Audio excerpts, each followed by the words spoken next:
Hello everyone. In this video, we will try to understand Section 87B of CPC titled as Applications of Section 85 and 86 to Rulers of Former Indian States. जो भी ऐसे state हैं जो संविधान के लागू होने से पहले इंडिया का पार्ट नहीं थे, इंडिया से अलग थे और उनका डिस्प्यूट अराइज हुआ है संविधान के लागू होने से पहले, तो उनको भी वही प्रिविलेज मिलेगा जो हमने दिया किसी भी फॉरेन स्टेट को, जो हमने दिया किसी भी रूलर को।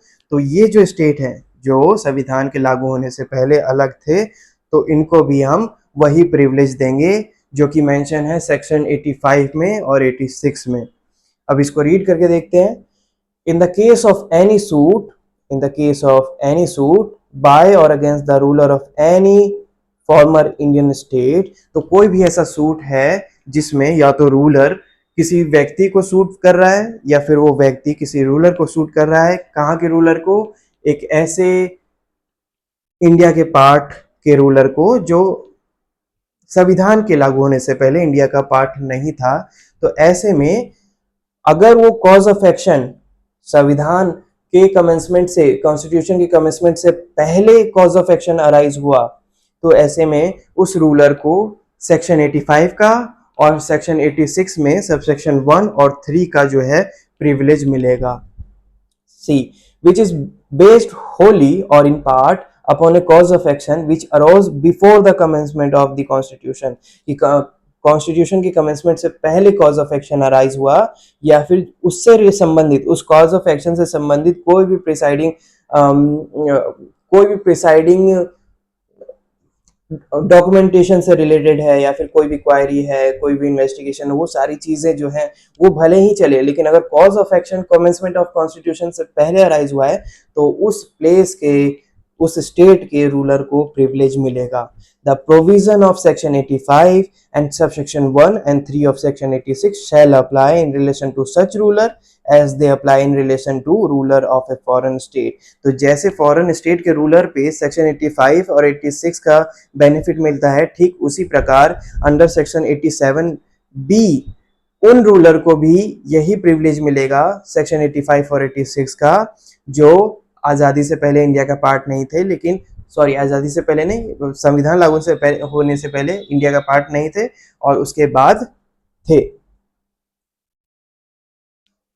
Now see basically section, if we talk about section 85, तो ये बात करता है उस रूलर को रिप्रेजेंटेटिव प्रोवाइड करने का, कि सेंट्रल गवर्नमेंट जो है उस रूलर के रिक्वेस्ट पे रिप्रेजेंटेटिव प्रोवाइड कर सकती है जो उस केस में एज अ रिप्रेजेंट करेगा उस रूलर को। सबसेक्शन 1 एंड 3 ऑफ 86 क्या बात करता है? सबसेक्शन 1 जो है 86 का, वो बात करता है कि without approval of central government कोई भी व्यक्ति जो है वो रूलर पे सूट फाइल नहीं कर सकता। तो पहले अप्रूवल चाहिए, पहले साइन चाहिए होगा सेंट्रल गवर्नमेंट का, उसके बाद ही वो सूट फाइल कर सकता है। और थर्ड में है कोई भी कोर्ट डिक्री एग्जीक्यूट नहीं करवा सकता उस रूलर के अगेंस्ट में जब तक कि सेंट्रल गवर्नमेंट का अप्रूवल ना मिल जाए। तो ये जो प्रिविलेज है इनको भी मिलेगा इन रूलर को, rulers of former Indian state. Now in this section, if we talk about subsection 2, former Indian state means any such Indian state as the central government may by notification in the official gazette specify for the purposes of this। अब former Indian states कौन कौन से हैं? तो central government official gazette में notice के through, notification के through mention कर देगा कि ये फॉर्मर इंडियन स्टेट है, तो ये मान लिया जाएगा कि जी हाँ वही फॉर्मर इंडियन स्टेट है। Now see clause B, commencement of constitution कब से माना जाएगा? लागू कब हुआ था संविधान?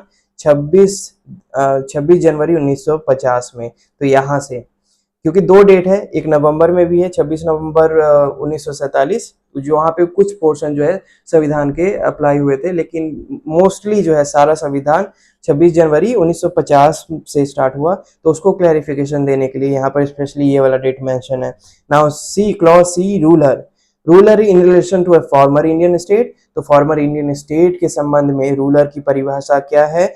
सेम मीनिंग होगा जो कि मेंशन है सेक्शन आर्टिकल 363 ऑफ कॉन्स्टिट्यूशन में। क्या मेंशन है? कि जो भी टाइटल होल्ड करेगा उस स्टेट का, टाइटल फॉर्म में जो भी पर्सन उस स्टेट का पोस्ट होल्ड करेगा, टाइटल होल्ड करेगा और सेंट्रल गवर्नमेंट उसको मानेगी भी, तो वो रूलर माना जाएगा उस प्लेस का,